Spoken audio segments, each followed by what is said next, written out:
बहुत ही important question पढ़ाएंगे।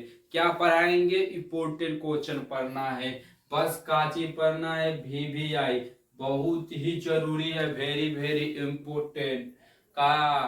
तो समय कम है, खाली VVI जो हमेशा रिपीट हुआ है वही क्वेश्चन बस पढ़ाएंगे, दूसरा क्वेश्चन हमें नहीं पढ़ना है, क्योंकि उसी में से पूछता है, हमेशा उसी में से पूछता है।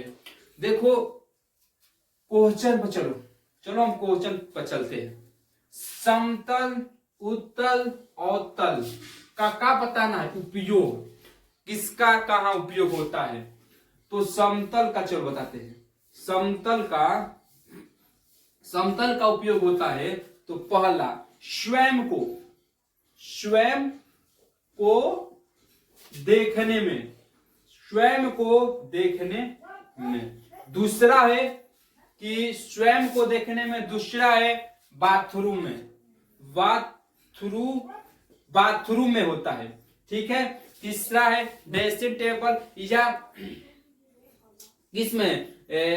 आभूषण में, आभूषण दुकान में भी होता है, ठीक है। किसका उपयोग? समतल दर्पण का उपयोग बता दिए, ठीक है। समतल दर्पण का उपयोग स्वयं को देखने के लिए बाथरूम में, आभूषण दुकान में या ड्रेसिंग टेबल में, ये बहुत चीजों में होता है समतल दर्पण का उपयोग, लेकिन अधिकतर स्वयं को देखने में होता है, ठीक है, स्वयं को देखने में होता है। उत्तल दर्पण बोर्ड छोटा है इसलिए एक एक पर आएंगे पॉइंट, ठीक है। उत्तल दर्पण, इसका उपयोग, उत्तल दर्पण का उपयोग गाड़ी के साइड मिरर के रूप में। दूसरा है गलियों तथा सड़क के किनारे किसके रूप में? तो स्ट्रेट लैंप के रूप में, ठीक है। तो उत्तल दर्पण का उपयोग गाड़ियों के साइड मिरर के रूप में, जो नहीं लगा नहीं रहता है, गाड़िया के पीछे साइड में लगा होता है कि हम देखते हैं कि पीछे से गाड़ी आवती है कि ना। चलो अभी ये बताते हैं कि गाड़ी के, देखो गाड़ी के साइड मिरर का उपयोग गाड़ी के साइड में मिरर के रूप में क्यों कहते हैं, और उत्तल दर्पण का उपयोग गाड़ी के साइड में क्यों करते हैं मिरर का उपयोग? तो इसलिए करते हैं क्योंकि इससे बना प्रतिबिंब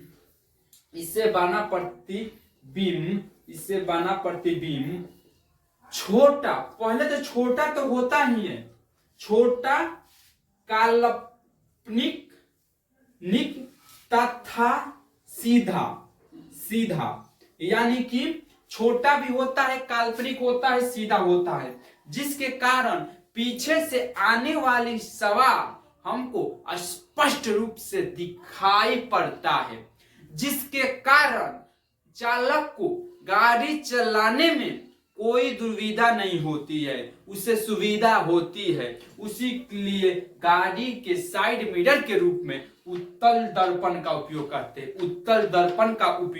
हैं, ठीक है।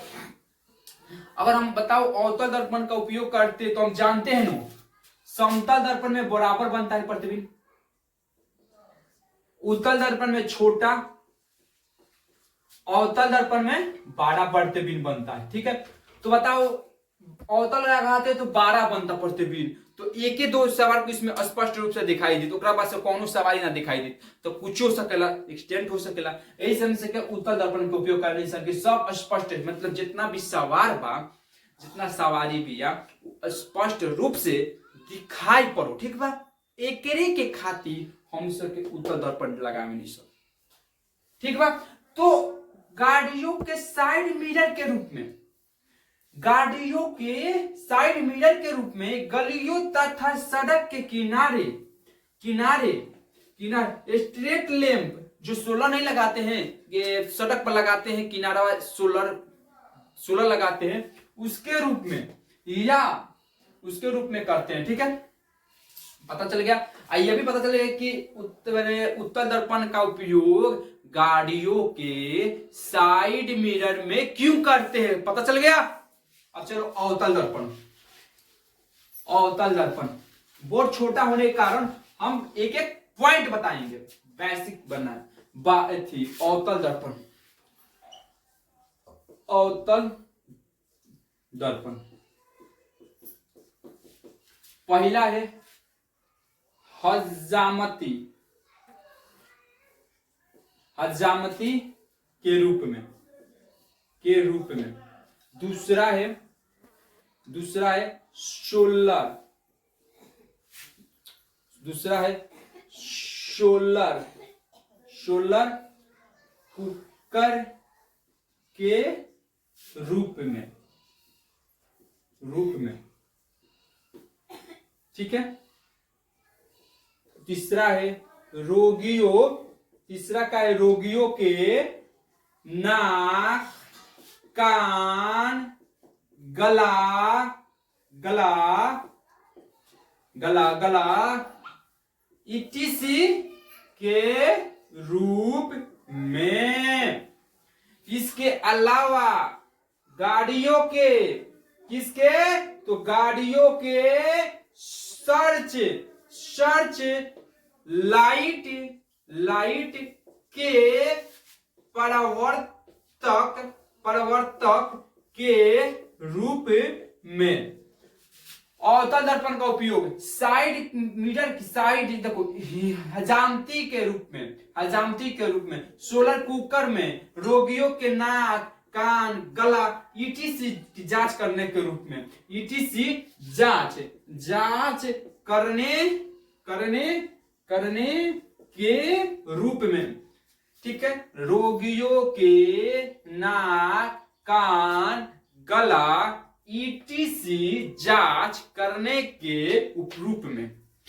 गाड़ियों के सर्च लाइट के रूप में, सर्च लाइट के प्रवर्तक के रूप में। अब देखो इसके साथ साथ इसका कारण बता रहे हैं, काहे उपयोग करते हैं। यह भी क्वेश्चन पूछता है कि इसका हजामती दर के रूप में अवतले दर्पण के काहे उपयोग करते हैं। उत्तल का भी कर सकते हैं, तो पूछ सकता है कारण, तो आपको कारण बताना है। देखो कैसे बताएंगे। हजामती अवतल दर्पण का उपयोग हजामती दर्पण, हजामती दर्पण के रूप में करते हैं। क्यों, तो अवतल दर्पण का उपयोग हजामती दर्पण के रूप में करते हैं, इसलिए करते हैं क्योंकि अवतल दर्पण से किसी वस्तु का प्रतिबिंब बड़ा, काल्पनिक तथा बड़ा काल्पनिक का बनता है, तो सीधा बनता है। इसीलिए इसका उपयोग हम करते हैं।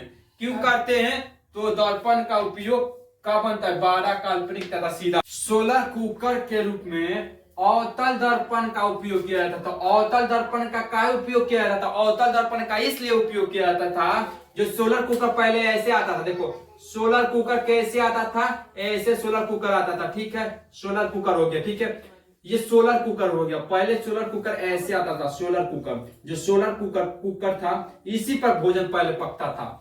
इसमें भोजन डाल दिया जाता था और सूर्य का रख दिया जाता था, सूर्य के समक्ष रख दिया जाता था। ये सूर्य हो गया, ठीक है।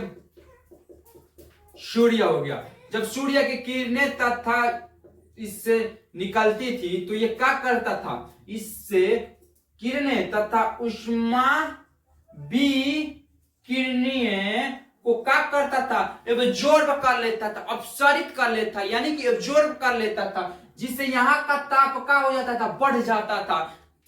बढ़ जाए तो क्या हो, भोजन तो पकबे करीनू, तो भोजन पक जाता था। इस यहाँ पे भोजन जो था वो पक जाता था। इसी को हम क्या, इसीलिए इसका उपयोग करते थे सोलर कुकर के रूप में, अवतल दर्पण का उपयोग। ये सब भोजन पक जाता था, लेकिन इसमें का जो भोजन होता था बहुत टेस्टी तथा स्वादिष्ट।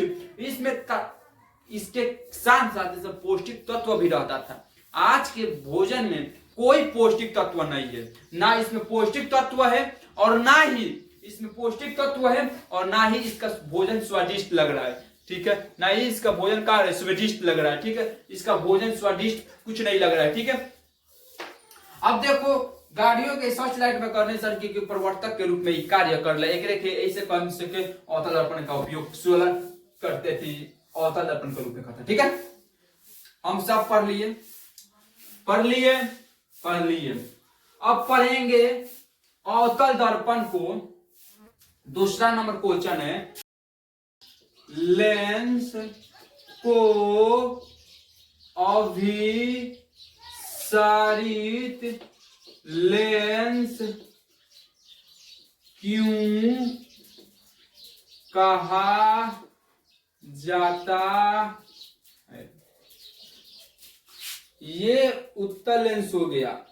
इधर से किरणें आएगी, इधर से किरणें आती है, इधर चली जाती है, इधर से आती है, इधर चली जाती है, इधर से किरणें आती है, इधर चली जाती है, इधर से आएगी, इधर जाएगी, इधर से आएगी, इधर जाएगी। ये पॉइंट हो गया, ये मुख्य अक्ष हो गया, ये मुख्य अक्ष हो गया, ये मुख्य अक्ष हो गया। ठीक है, ये किरणें आ रही है। ठीक है, ये मुख्य अक्ष हो गया। ये इसमें लिखेंगे उत्तल, देखो पहला पॉइंट पॉइंट लिखेंगे। ठीक है, उत्तल लेंस को अभिसारित लेंस क्यों कहते हैं, पॉइंट पॉइंट लिखेंगे।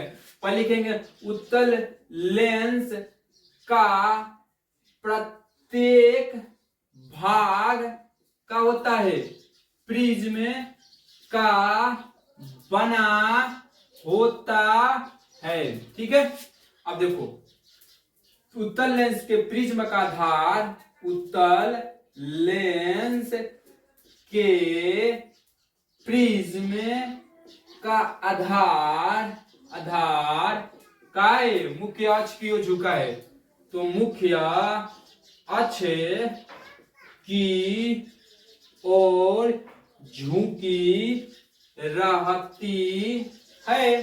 देखो फिगर को देखो, याद कर लो फिगर। देखो कैसे फिगर याद कर लोगे ना तो बड़ा आसानी से हम कुछ लिख सकते हैं। देखो क्या है, मुख्य अक्ष से झुकी है, देखो इधर झुकी है, उधर झुकी है। अब लिखेंगे क्या होता है, तो प्रिज्म यहाँ पर लिखेंगे।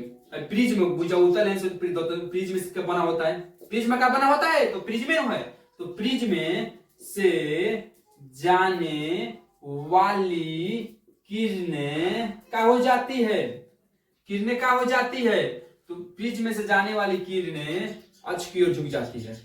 अक्ष मुख्य अक्ष हो गए, अक्ष की ओर झुक जाती है। ठीक है, क्या हो जाती है, तो मुख्य आधार में मुख्य आधार अक्ष की ओर झुक जाती है, आधार मुख्य अक्ष की ओर झुक जाती है। अब देखो उत्तल लेंस, ठीक है, उत्तल लेंस से जाने वाली वही किरणें, ठीक है, तो यहां पर किरणें क्या हो जाती है, उत्तल लेंस से जाने वाली किरणें देखो क्या हो जाती है, ऊपर आपतित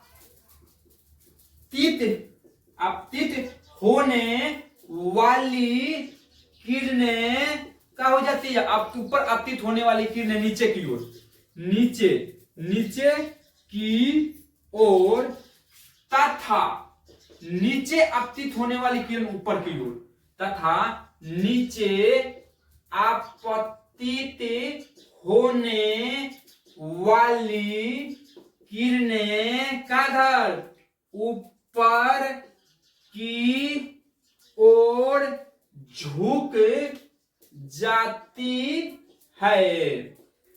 इसी गुण के कारण क्या कहते हैं, उत्तल लेंस को अभिसारित लेंस कहते हैं। ठीक है, उत्तल लेंस बुझा गया। अब क्या पढ़ाएंगे, तो देखो क्या हो जाता है, इसका लेंस जो होता है प्रत्येक भाग जो होता है इसका प्रिज्म का बना होता है। उत्तल लेंस के प्रिज्म का आधार मुख्य अक्ष की ओर झुका होता है। प्रिज्म से जाने वाली किरण आधार की ओर मतलब मुख्य आधार की ओर झुक जाती है। उत्तल लेंस से जाने वाली किरणें ऊपर वाली नीचे की ओर, तो नीचे वाली ऊपर की ओर चली आपतित हो जाती है। इसी घटना के कारण उत्तल लेंस को क्या कहते हैं, अभिसारित लेंस कहते हैं। क्या कहते हैं, अभिसारित लेंस कहते हैं। ठीक है, बुझा गया, उत्तल लेंस को क्या अभिसारित लेंस कहते हैं। अब देखो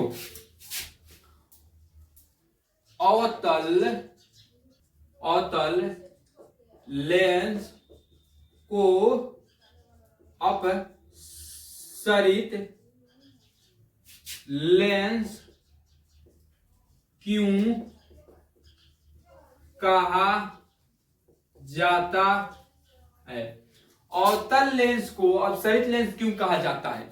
अब बताओ। देखो फिगर स्पष्ट हो गया ना तो सब बन जाएगा, अपना से कुछ लिख सकते हैं। ठीक है, फिगर स्पष्ट होना चाहिए। क्या होना चाहिए? फिगर स्पष्ट होना चाहिए। इधर से किरणें आएगी, इधर से किरणें आएगी, इधर से किरणें, इधर से किरणें, इधर से किरणें। अब देखो इधर से आती है,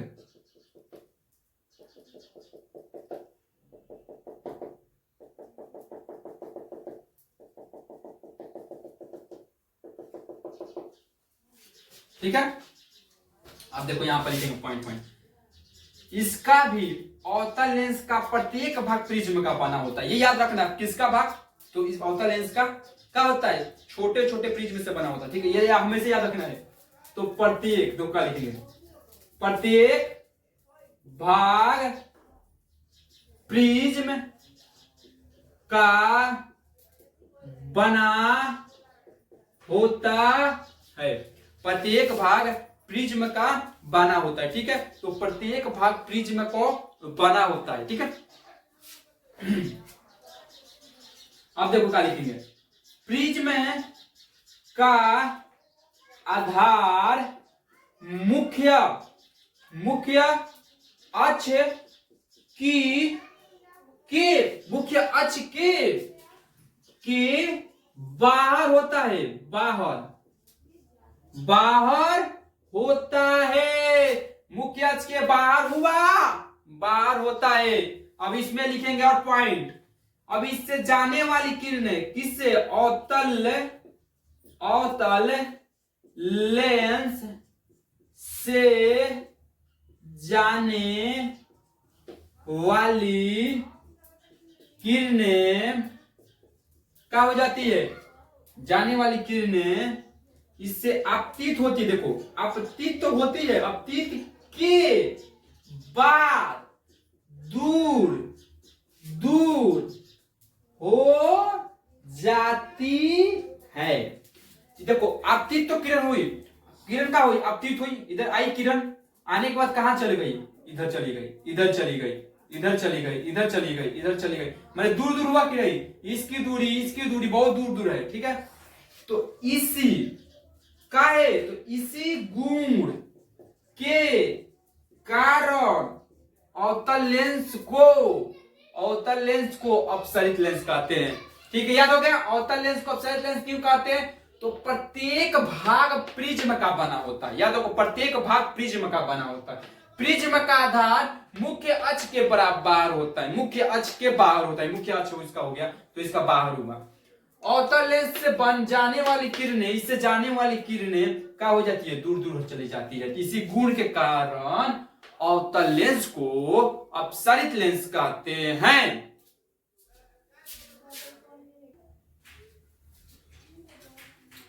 अवतल लेंस को अपसरित लेंस क्यों कहते हैं? पढ़ लिए।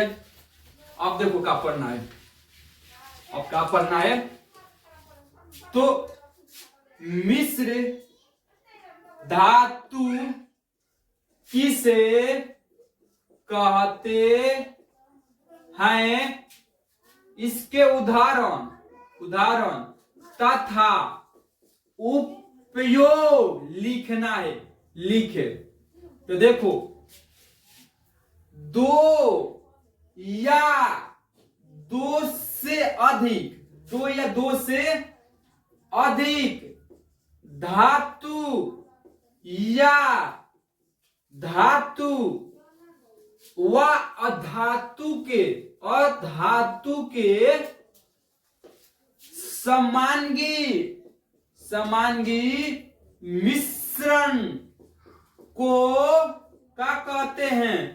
मिश्र धातु कहते हैं।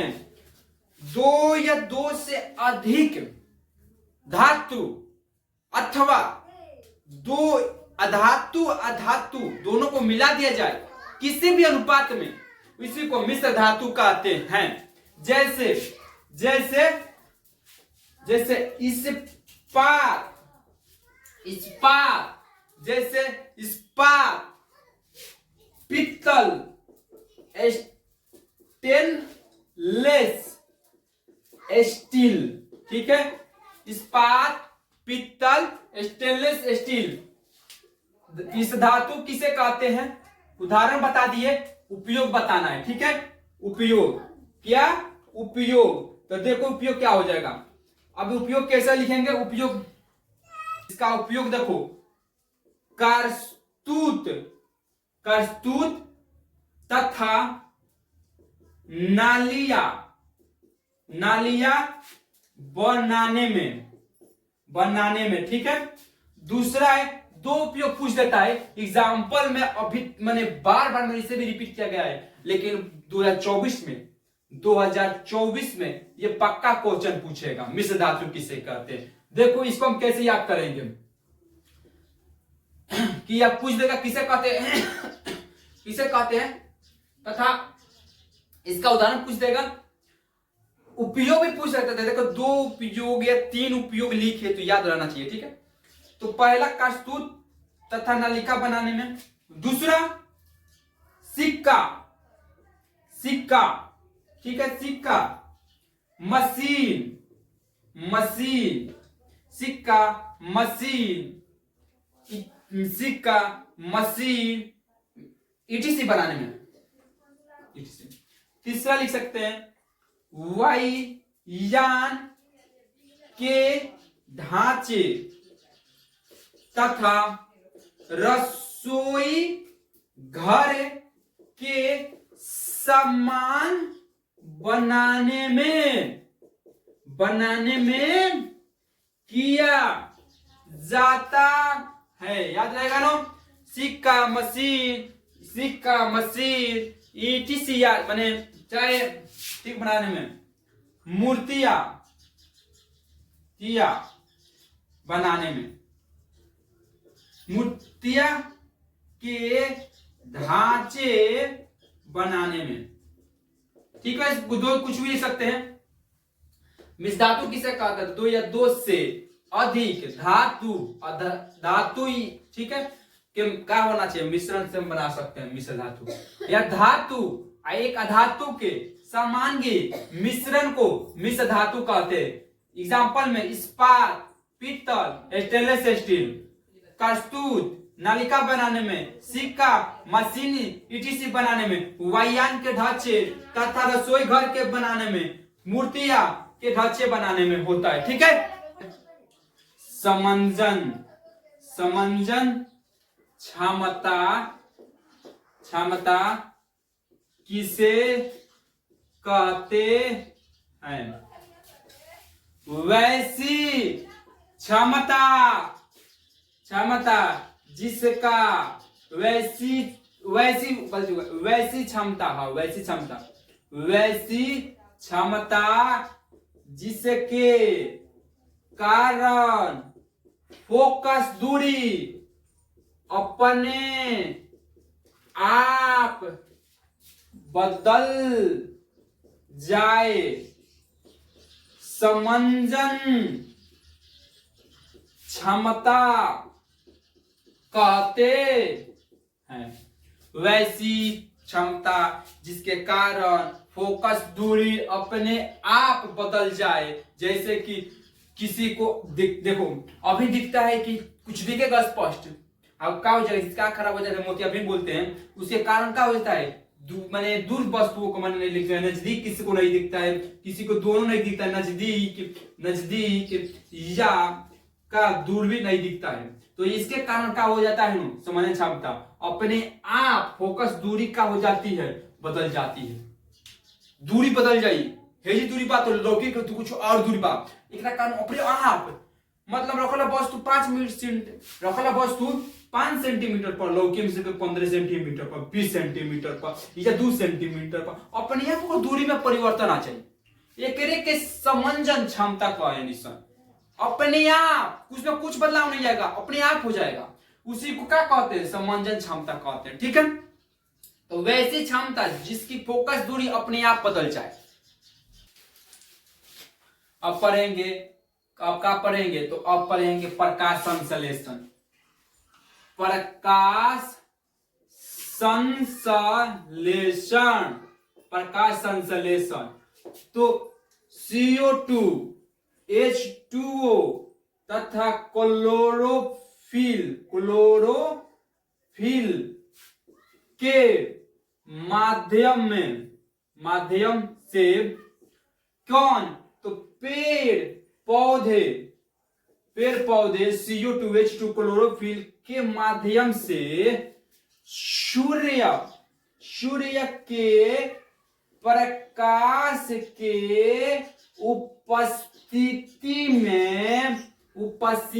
उपस्थिति में क्या करते हैं, ग्लूकोज बनाते हैं, ग्लूकोज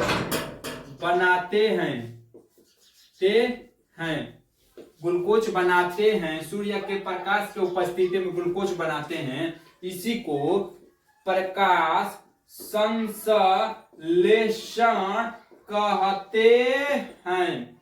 जैसे देखो कैसे बनता है, CO2 का होता है CO2 6CO2 प्लस 6H2O, ठीक है। उसके बाद क्या होगा, सूर्य के प्रकाश, ठीक है, सूर्य प्रकाश, उसके बाद जल, उसके बाद क्या हो जाएगा सूर्य का प्रकाश, उसके बाद क्या हो जाएगा सूर्य का प्रकाश,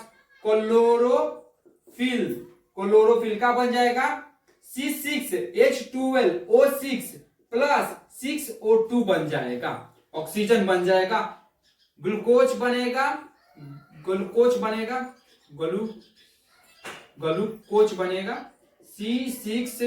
C6H12O6 बनेगा, C6H12O6 बनेगा, यानी ग्लूकोज बनेगा। उसके बाद क्या बनेगा, तो ऑक्सीजन बनेगा, ठीक है। तो ऑक्सीजन मुक्त होगा, पेड़ पौधे के पत्तियों से बाहर निकल जाएगा, ठीक है, और उसके कारण हमारा हो जाएगा प्रकाश संश्लेषण, ठीक है। तो प्रकाश संश्लेषण CO2 पेड़ पौधे CO2 H2O क्लोरोफिल के माध्यम से सूर्य के प्रकाश के उपस्थिति में क्या करते हैं, ग्लूकोज बनाते हैं। इसी को प्रकाश संश्लेषण कहते हैं।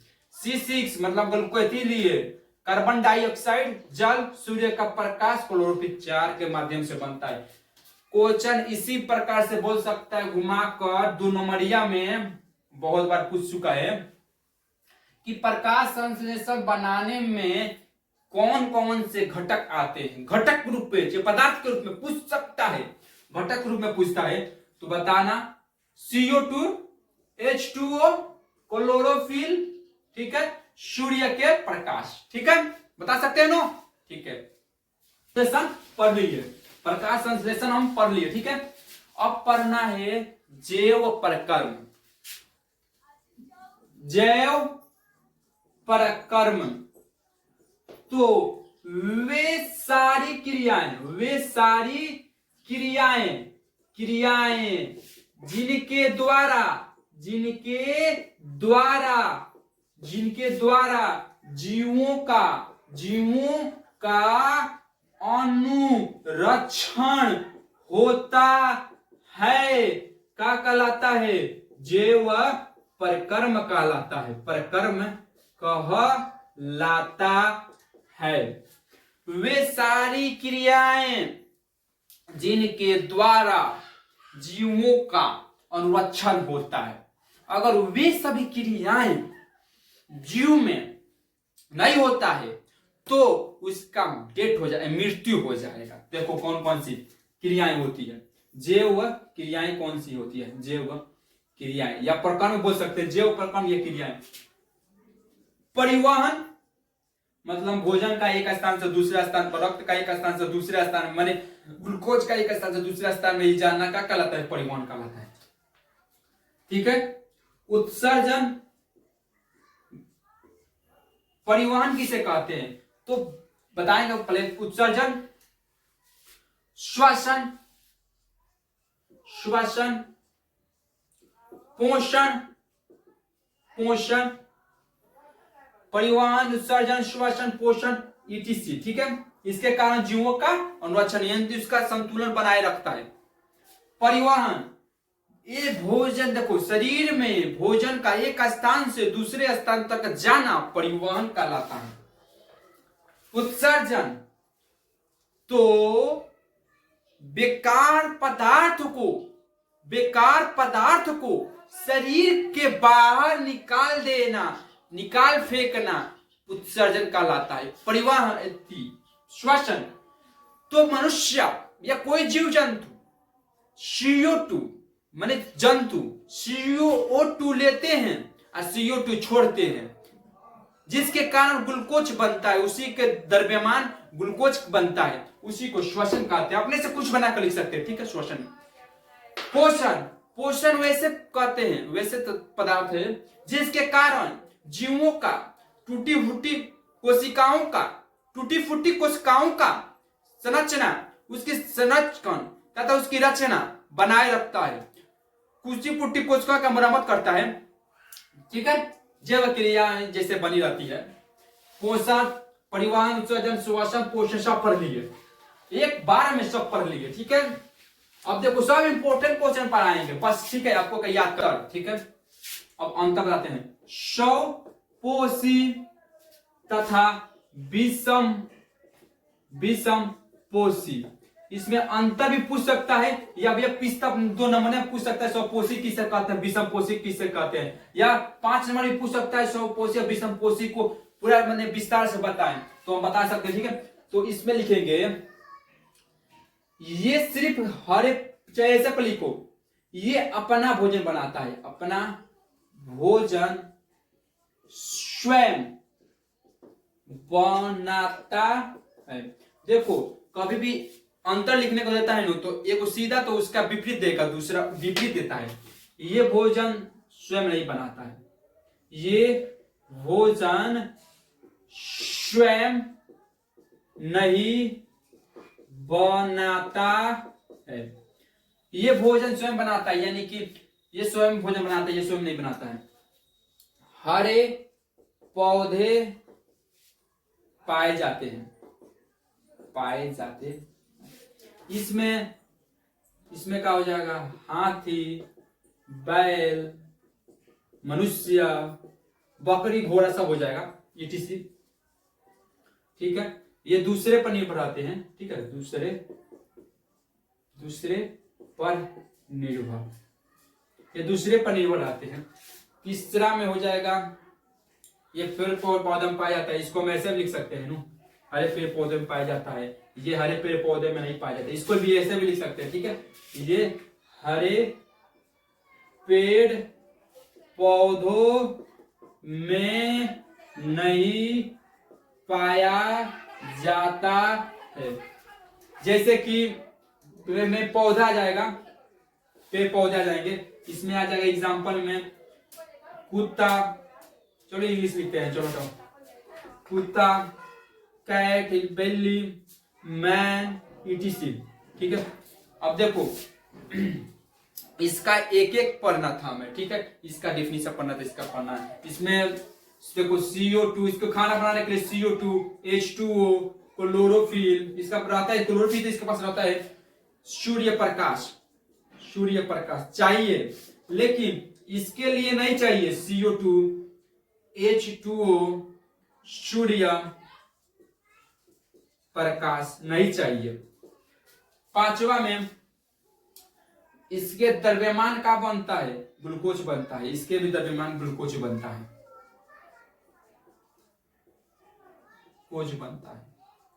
ग्लूकोज या ग्लूकोज। इसके बाद O2 बनता है, इसमें क्या बनता है, CO2 बनता है, ठीक है। तो स्वपोषी वैसे जीव जो अपना भोजन स्वयं बना ले, दूसरे जीव पर आश्रित नहीं रहते हैं, स्वपोषी कहलाते हैं। जैसे कि सभी हरे पेड़ पौधे, वैसे जीव जो दूसरे जीव पर निर्भर रहते हैं, अपना भोजन स्वयं नहीं बनाते हैं, उसी जीव को हम क्या कहते हैं, विषम पोषी जीव कहते हैं। जैसे कुत्ता, बैल, शेर, कुछ भी हो सकता है, ठीक है। रासायनिक अभिक्रिया, रासायनिक अभिक्रिया, इसमें क्या होता है, दो या दो से अधिक पदार्थ अभिक्रिया करके एक या दो से क्या हो जाता है, से अधिक पदार्थ का निर्माण करते हैं जैसे C+O2 CO2 S+O2 SO2 यानी sulphur plus oxygen sulphur dioxide. अब देखो कैल्शियम CaCO3 कैल्शियम कार्बोनेट को तुरंत जाई तो क्या हो जाए, कैल्शियम ऑक्साइड प्लस CO2 प्राप्त हुई। ठीक बा, कार्बन डाइऑक्साइड तथा कैल्शियम ऑक्साइड प्राप्त हुई। अभिक्रिया जब अभिक्रिया करके नए पदार्थ को बनाते हैं अभिकारक कहलाते हैं, अभिकारक। रासायनिक अभिक्रिया के फल स्वरूप जो पदार्थ बनता है उसे हम कहते हैं प्रतिफल या उत्पादक।